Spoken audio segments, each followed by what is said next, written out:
Yesterday, I read a very disturbing story that comes out of Oxfordshire in Britain, but it offers a terrifying glimpse into what the future, the net zero future, could well look like under the climate renewables tyranny. Oxford County Council are planning on embarking in 2024 not on COVID lockdowns, but, as I and many others have long predicted, climate lockdowns. How will it work? Well, scarily, much of the infrastructure of oppression and surveillance is already in place, as it is here. But recently, Oxford County Council started to spell out the details. And yes, it's all being done in the name of saving the planet from climate change. According to Vision News, last week, Oxfordshire County Council finally approved their plans to lock residents into one of 6 zones across the city of Oxford. They have divided the city, this is the council, into 6 zones as the latest stage in what is called the 15-minute city agenda. Remember that phrase. And they are actually boasting about this agenda. According to an October article in the Oxford Mail, the local newspaper there, quote, Duncan Enright, Oxfordshire County Council's Cabinet Member for Travel and Development Strategy, has explained how roadblocks stopping most motorists from driving through Oxford city centre will divide the city into 6 15-minute neighbourhoods. He insists the controversial plan will go ahead whether people like it or not. There's your COVID mentality at work.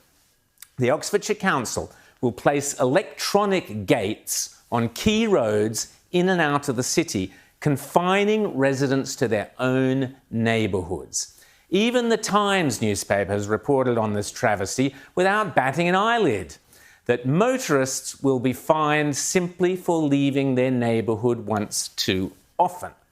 So, how does this communist-style activity work in what is supposedly the heart of a liberal democracy? Well, here's how the boffins explain it. Every resident will be required to register their car with the county council, who will then monitor how many times they leave their district via number plate recognition cameras. People can drive freely around their own neighbourhood and must apply for a permit to drive through the filters and into other neighbourhoods, which they can apply to for up to 100 days per year.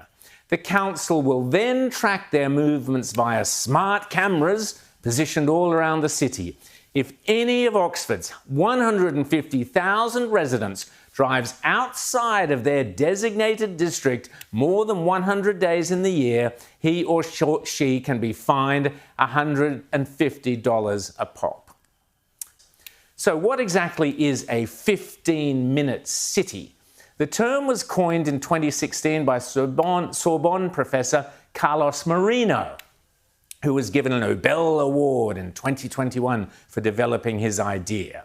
I'll bet he was. The lovies lapped it up. Quote, a truly livable and sustainable urban future that places each global citizen at the heart of their own city, was the gushing blurb.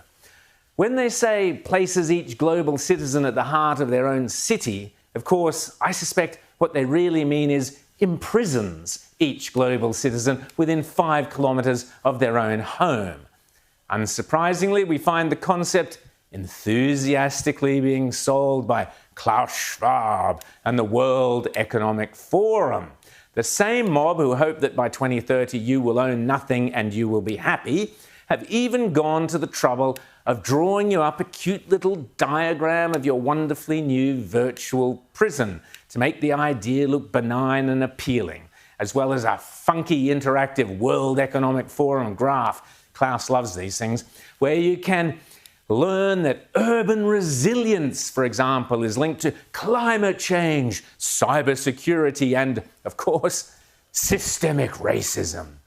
All the usual lefty nonsense and garbage designed to keep individuals locked down and denied freedom of movement, the most fundamental and precious of all our human rights, and the most basic one at that.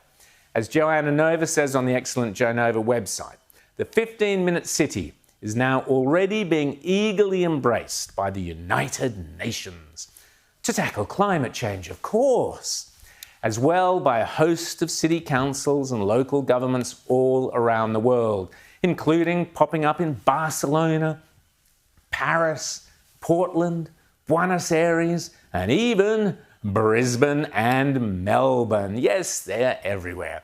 Interesting, isn't it? How all these different cities all around the world seem to be kind of hopping on the same bandwagon all at the same time. It's almost as if, oh, I don't know, we had one big government running the world behind the scenes, telling all the little governments, you know, the democratically elected ones, what to do.